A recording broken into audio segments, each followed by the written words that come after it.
नमस्कार, मैं हूं आपके साथ देवेंद्र सिंह और आप देख रहे हैं वीके न्यूज का स्पेशल बुलेटिन, जिसमें आपको घाटी से जुड़ी हर छोटी और बड़ी खबर मिलेगी, जिनसे सीधे सीधे होगा प्रदेश की आवाम का सरोकार।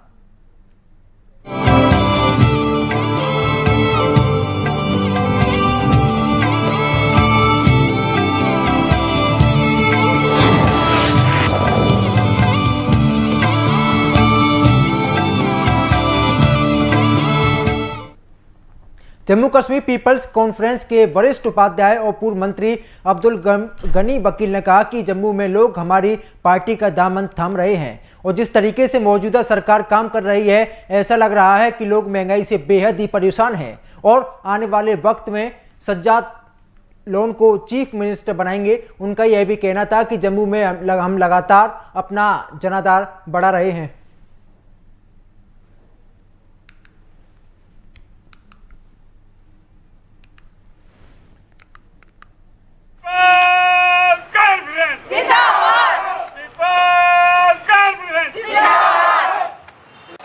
मिशन स्टेटहुड के अध्यक्ष सुनील डिम्पल ने ग्रेनेड हमले के विरोध में पाकिस्तान और आतंकियों के खिलाफ रैली निकाली है।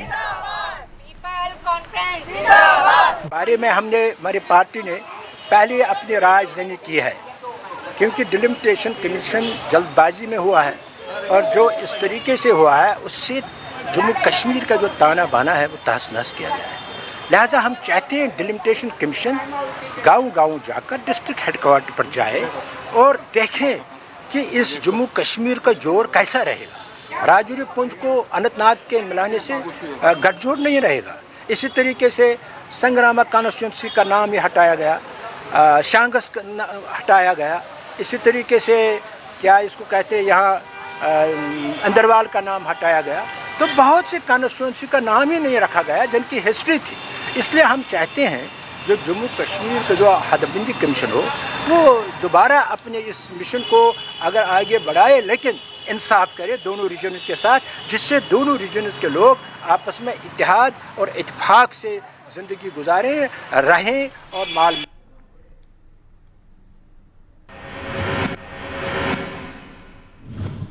जम्मू में मिशन स्टेटहुड के अध्यक्ष सुनील डिम्पल ने ग्रेनेड हमले के विरोध में पाकिस्तान और आतंकवादियों के खिलाफ रैली निकाली है। इस दौरान सुनील डिम्पल ने बीजेपी अध्यक्ष अमित शाह से सवाल करते हुए कहा कि अमित शाह बनाए कि पीओके कब आजाद होगा और कब पीओके भारत का हिस्सा बनेगा।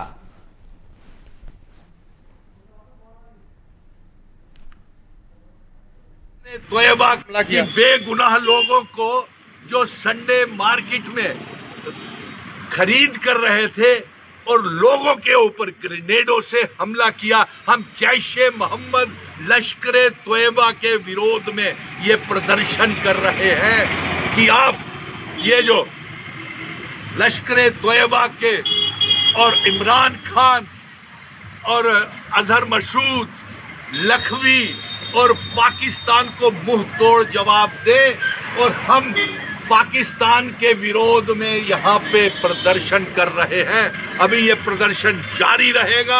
हमने इसीलिए क्या कह रहे हैं, क्या मुंह तोड़ जवाब क्या दिया जाएगा? अपनी पार्टी के वरिष्ठ नेता मौलाना मोहम्मद अली ने मीडिया से बात करते हुए कहा कि ब्लॉक में ना तो अच्छी सड़क है और ना ही लोगों को यहाँ पर सुविधाएं मिल पा रही हैं, जिससे कि लोगों को काफी दिक्कतों का सामना करना पड़ता है। यहाँ पर ना ही बिजली की सुविधा है, ना ही यहाँ पर कोई स्वास्थ्य की अच्छी सुविधा है। मौलाना ने गवर्नर इंतजामिया और जिला इंतजामिया से अपील करते हुए कहा कि बंजबाग की आवाम के साथ इंसाफ किया जाए ताकि बंजबाग की आवाम राहत की सांस ले सके। कि मैं सरपंच पंचायत मोरी मौलाना मोहम्मद अली बोंजवा ब्लॉक से। बोंजवा ब्लॉक के चंद मुद्दे हैं जनाब। सबसे पहला मुद्दा हमारा है सड़कों का, कि वहाँ की सड़कें खस्ता हाल हैं, उन सड़कों को रिपेयर किया जाना चाहिए और जो सड़कें अभी नहीं बनी हैं उनको बनाया जाना चाहिए। कुछ पंचायतें अभी भी सड़कों से अनकनेक्ट चली आ रही हैं, उनको कनेक्ट करने की इंतहाई ज़रूरत है। साथ साथ में मैं अर्ज़ करूँगा कि हमारी जो PHC नाली है जो हमारे पूरे ब्लॉक को हैंडल कर रही है, उसमें डॉक्टरों की इंतहाई कमज़ोरी है। डॉक्टर वहाँ मौजूद नहीं है। वहाँ पर एक कम से कम लेडी की ज़रूरत है जो गायनी हो, जिसके लिए हमें लेडीज़ में काफ़ी प्रॉब्लम आ रही है। डिलीवरी वगैरह केसों के अंदर प्रॉब्लम आ रही है, उसमें हमारी हेल्प की जाए और हमें डिलीवरी के लिए डॉक्टर और जो नाके पे डॉक्टर सज्जाद अहमद नजर को नगर अध्यक्ष बनाया गया है। आपको बता दें कि 13 काउंसलर में से 8 काउंसलर ने सज्जाद अहमद नजर के हक में मतदान किया है, जिसके चलते सज्जाद अहमद नजर ने जीत हासिल की है। इस दौरान अहमद ने मीडिया से बातचीत करते हुए कहा कि वो किश्तवाड़ के विकास के लिए सभी काम करेंगे।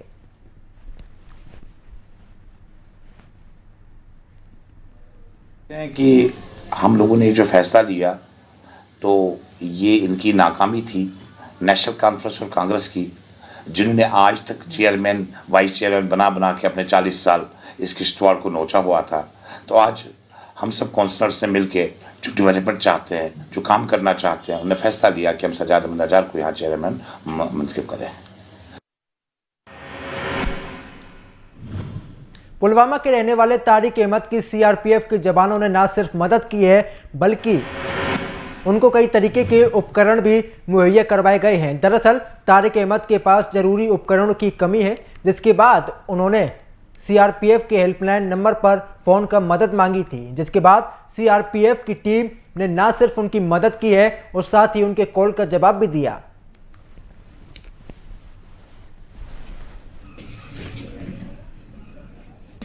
पूरा देश आज़ादी का अमृत महोत्सव मना रहा है और हमारी सीआरपीएफ लोगों के भलाई के लिए और उनके प्रोटेक्शन के लिए लगी हुई है। इसी योजना के तहत हम कुछ जो सिविल जनता है उसको अलग अलग तरह से मदद करते हैं। एक योजना चलाई जा रही है मददगार योजना, जिसमें जिस आम जनता को जो भी सहायता होती है, चाहे दवाई हो या और कोई आइटम है जो राशन पानी, वो दिया जाता है। और इसमें जिसकी भी ज़रूरत अगर जो मांगा जाता है, जैसे आज एक सिविलियन ने हमसे दवाई की मांग की थी, तो मददगार योजना के तहत हमने उन्हें दवाई प्रदान किया गया। और इसी प्रकार से जो भी सिविल जनता जो भी सामान मांगती है और हमारा जो डिपार्टमेंट में जो संभव है वो हेल्प किया जाता है।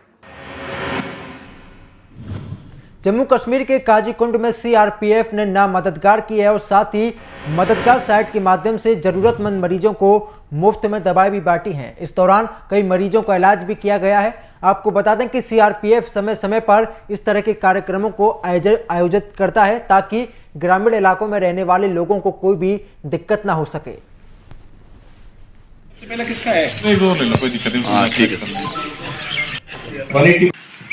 180 बटालियन सीआरपीएफ त्राल पुलवामा। मैं आपको बताना चाहूँगा कि सुरक्षा बलों और पब्लिक के बीच अच्छे रिलेशन में पब्लिक की अति आवश्यक ज़रूरतों को पूरा करने के लिए 16 जून 2017 को टैगोर हॉल श्रीनगर में सीआरपीएफ मददगार हेल्पलाइन की शुरुआत की गई। इस स्कीम के तहत कोई भी आम कश्मीरी सीआरपीएफ मददगार को अप्रोच करता है उसकी ज़रूरत को पूरा करने के लिए, जैसे बीमारी के दौरान उसका इलाज, दवाइयाँ देना, स्वरोजगार के साथ धन उपलब्ध कराना, हैंडीकैप्ड को व्हीलचेयर व अन्य ज़रूरत का सामान उपलब्ध कराना है। जब कोई भी कश्मीरी आम कश्मीरी अप्रोच करता है, इस डिस्ट्रेस कॉल के बाद सीआरपीएफ की मददगार हेल्पलाइन उसको अप्रोच करती है और उसकी हर संभव मदद की जाती है। सीआरपीएफ ने हेल्पलाइन नंबर 14411 लोगों की आपात स्थिति और प्राकृतिक आपदाओं में लोगों की सहायता कर रहा है। वहां के लोगों का कहना है कि यह हेल्पलाइन हमारी मदद कर रही है। पुलवामा जिले के त्राल के एक व्यक्ति ने मदद मांगी। सीआरपीएफ की 180 बटालियन से संपर्क किया और मदद मांगी गई है। सीआरपीएफ ने तुरंत मदद करते हुए टीम को भेज दिया है। सेकंड इन कमांड 180 बटालियन के संजीव सिंह ने बातचीत करते हुए बताया कि हम जम्मू कश्मीर के लोगों की मदद के लिए हमेशा तैयार रहते हैं। ये आपका पैकेट सबसे पहले किसका है? तो बता दें यहाँ पर लोगों के लिए सेना लगातार मदद कर रही है। जिस तरीके से अगर हम जम्मू कश्मीर की बात करते हैं तो वहां पर लगातार सेना ऐसे कैंप चलाती है जिससे कि लोगों की वहां पर मदद हो सके। इसी कड़ी में पुलवामा में सेना ने एक कैंप लगाया ताकि लोगों को मदद मिल सके।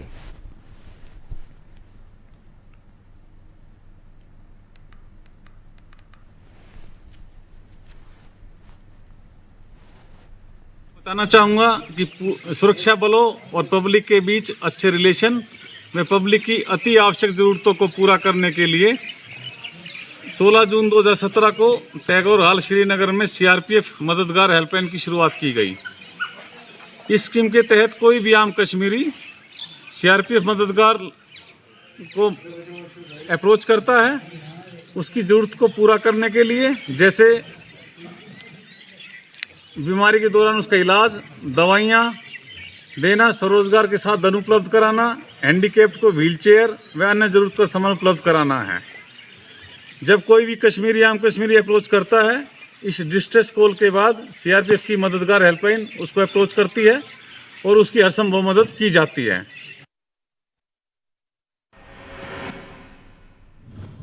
जम्मू कश्मीर के कुपवाड़ा में 172 बटालियन बीएसएफ ने अमृत महोत्सव के कई कार्यक्रमों का आयोजन किया है। इस कार्यक्रमों में स्कूली छात्रों ने बढ़ चढ़कर हिस्सा भी लिया। इस दौरान छात्रों ने बीएसएफ परिसर का दौरा भी किया, बल्कि छात्रों को कई तरीके की ट्रेनिंग भी दी गई है। इस मौके पर हथियारों की प्रदर्शनी भी लगाई गई है, जिसे देखकर छात्र काफी उत्साहित भी दिखे हैं।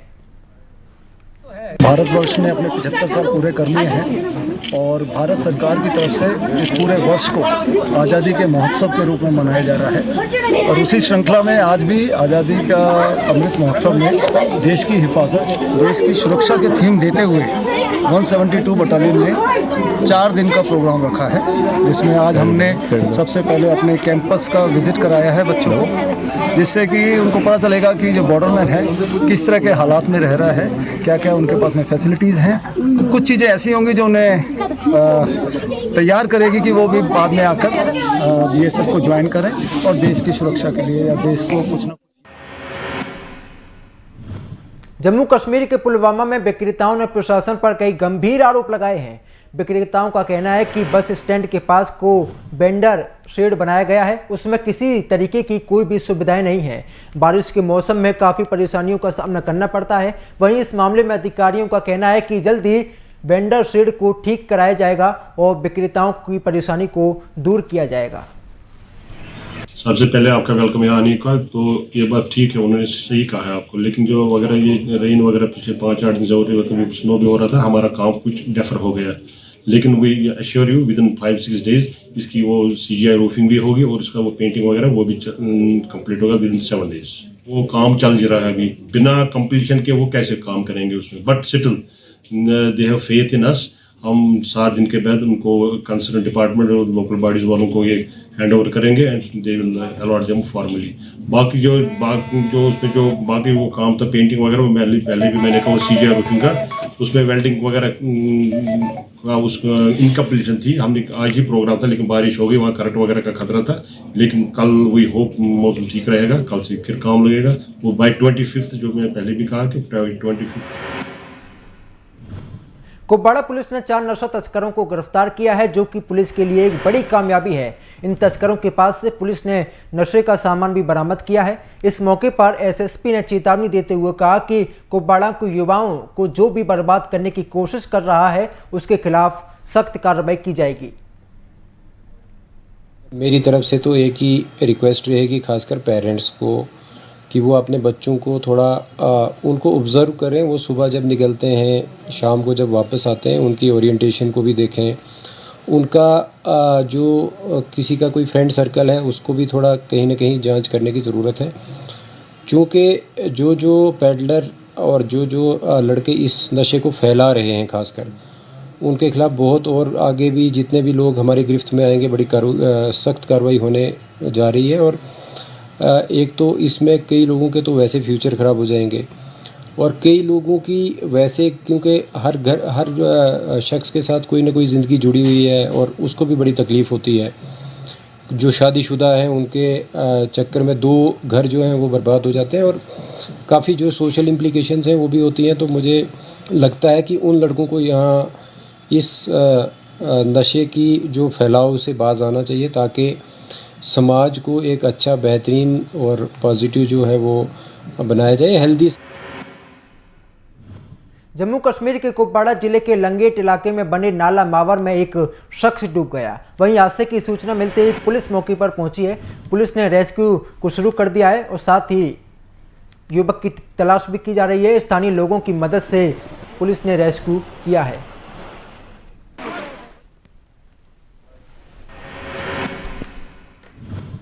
सांबा के पुरमंडल के लिए मंजूर किया गया डिग्री कॉलेज को पुरमंडल में ही बनाने की मांग को लेकर लोगों का संघर्ष लगातार जारी है। दरअसल प्रदर्शनकारियों का कहना है कि सरकार ने पुरमंडल के लिए कॉलेज मंजूर किया है, लेकिन प्रशासन कॉलेज को पुरमंडल के बजाय 10 किलोमीटर दूर बनाना चाहता है और ये क्षेत्र के लोगों के साथ सरासर बेईमानी हो रही है। उनका कहना है कि लोग इंसाफ के लिए लगातार संघर्ष कर रहे हैं, आंदोलन कर रहे हैं, लेकिन प्रशासन उनकी मांग पर जरा भी गौर नहीं दे रहा है। यहां तक कि प्रदर्शनकारियों ने गुस्से में ये भी कहा कि अगर प्रशासन ने उनकी मांग पर गौर नहीं किया तो वो इसके खिलाफ बड़ा आंदोलन करेंगे।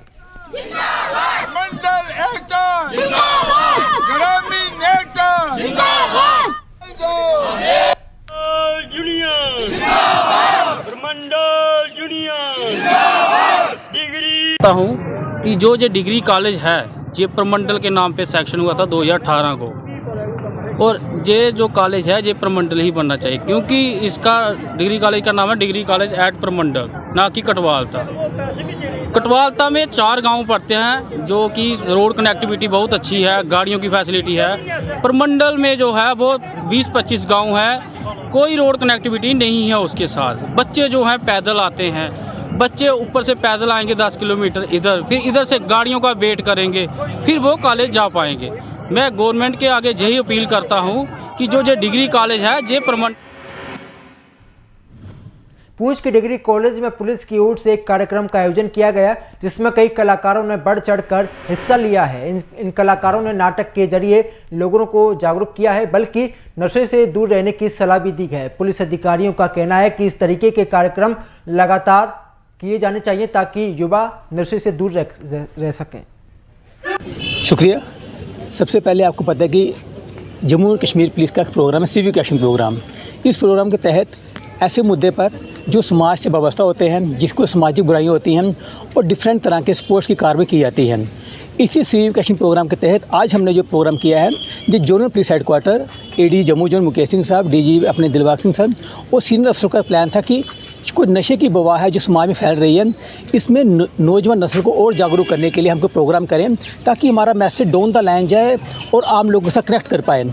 इसके लिए हम शुक्रगुजार हैं नटरंग थिएटर के, जो JNK का और इवन इंडिया का, और इसके तो शो फॉरेन में भी हुए हैं। बलवंत ठाकुर जी का एक अपना थिएटर ग्रुप है, हमने उनसे रिक्वेस्ट किया और जोनल पुलिस हेडक्वार्टर के ताउन से ये थिएटर ग्रुप आज पुंछ में आया, और इसने पुंछ में आकर आज एक सिंक्लेटिंग परफॉर्मेंस दी है, बहुत बड़ी परफॉर्मेंस दी है, और संदेश दिया है नशे के खिलाफ, और संदेश दिया है कम्युनल हार्मनी के लिए, और संदेश दिया है यूथ को कि वो किसी भी पर्सपेक्टिव में नशे से बचे, चाहे वो समाज के किसी से वर्ग से आते हैं, मेहनत करें, ग्रो करें और माश।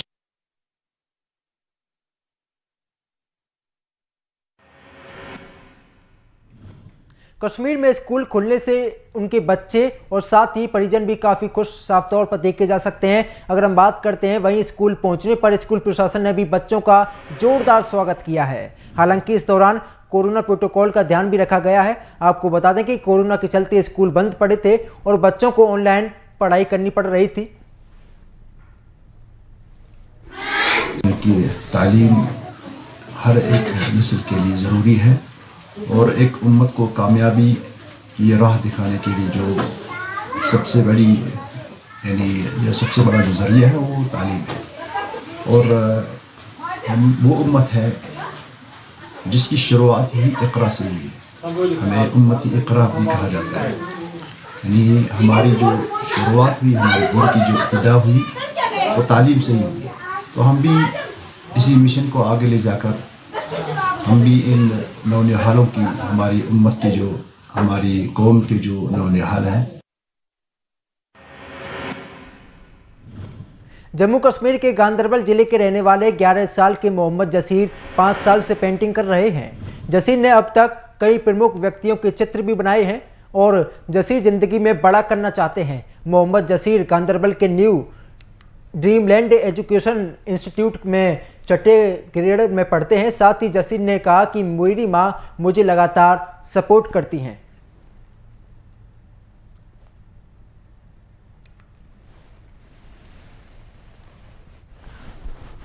जासिर है, मैं वहीदपुरा में रहता हूँ। मैं न्यू ड्रीमलैंड स्कूल में पढ़ता हूँ।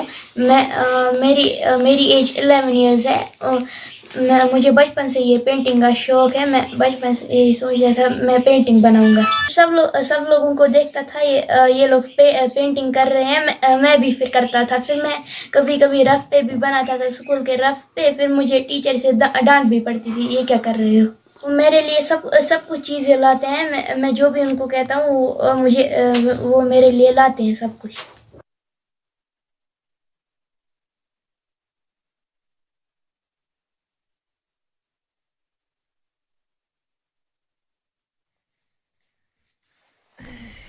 तो बता दें, एक छात्र जो लगातार 5 साल से पेंटिंग कर रहा है, जो युवाओं के लिए एक प्रेरणा है, उसने कई बड़ी बड़ी हस्तियों की चित्र भी बनाए हैं। आप ये तस्वीरें भी देख सकते हैं किस तरीके से एक बच्चा इतने अच्छे अच्छे चित्र बना रहा है।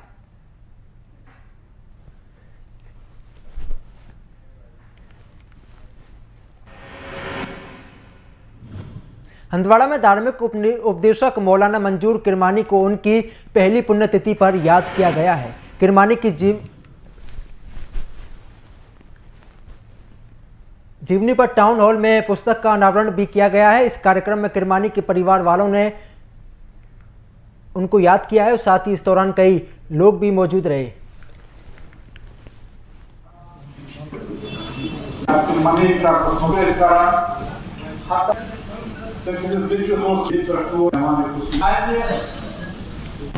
जनाब किरमानी सबस अकीदत खराज नजर करन तिकेज का शख्स ये दुनिया को त्रावन मंजूर साहब को कभी भूला नहीं जा सकता है और उनका इंतकाल जो है हमारे लिए उस वक्त भी सदमा है। आज भी हम उसकी कमी महसूस कर रहे हैं, लेकिन उन्होंने जो रास्ता हमें दिखाया जिसमें ड्रग्स के ख़िलाफ़ एक मुनज़्ज़म तहरीक चलाना था, मॉल डिग्रेडेशन के ख़िलाफ़ और बहुत सारी अक़दार के ख़िलाफ़ जिनको बिगाड़ने की कोशिश की जा रही है।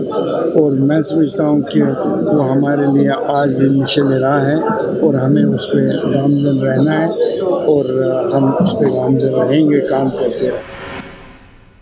पुलवामा के रहने वाले तारिक अहमद की सीआरपीएफ ने न सिर्फ मदद की बल्कि उनको कई तरीके के उपकरण भी मुहैया कराए हैं। दरअसल तारिक अहमद के पास जरूरी उपकरणों की कमी है, जिसके बाद उन्होंने सीआरपीएफ के हेल्पलाइन नंबर पर फ़ोन किया था और सीआरपीएफ ने उनकी मदद भी की है और साथ ही उनको कई उपकरण भी दिए गए हैं।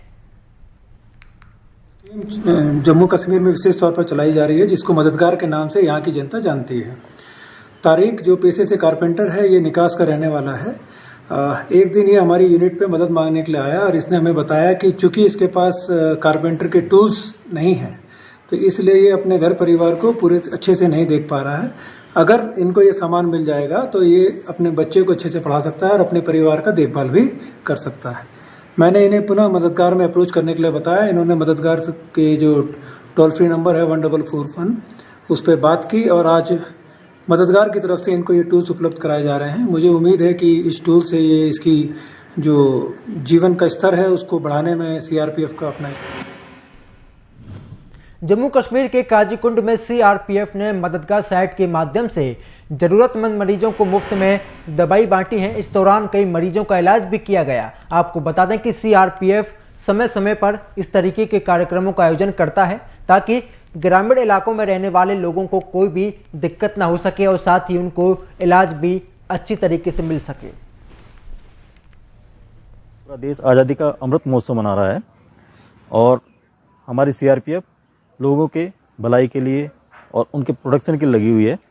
इसी योजना के तहत हम कुछ जो सिविल जनता है उसको अलग अलग तरह से मदद करते हैं। एक योजना चलाई जा रही है मददगार योजना, जिसमें जिस आम जनता को जो भी सहायता होती है, चाहे दवाई हो या और कोई आइटम है जो राशन पानी, वो दिया जाता है। और इसमें जिसकी भी ज़रूरत अगर जो मांगा जाता है, जैसे आज एक सिविलियन ने हमसे दवाई की मांग की थी, तो मददगार योजना के तहत हमने उन्हें दवाई प्रदान किया गया। और इसी प्रकार से जो भी सिविल जनता जो भी सामान मांगती है और हमारा जो डिपार्टमेंट में जो संभव है वो है। मेरे साथ फिलहाल इतना ही। आप देखते रहिए वीके न्यूज। नमस्कार।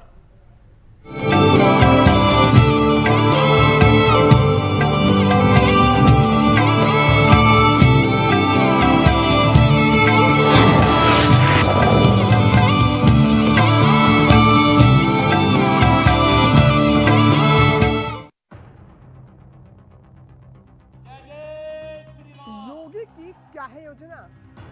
सरकार का काम है कि इनको सशक्त करे। मेरी नजर है प्रियंका के प्लान पर। इस बार बीएसपी की सरकार पूर्ण बहुमत की बनेगी। मैं दिखाऊंगा क्या चलेगा मायावती का मैजिक। तो अब भारतीय जनता पार्टी का सफाया होना तय है। क्या अखिलेश का सपना होगा अपना?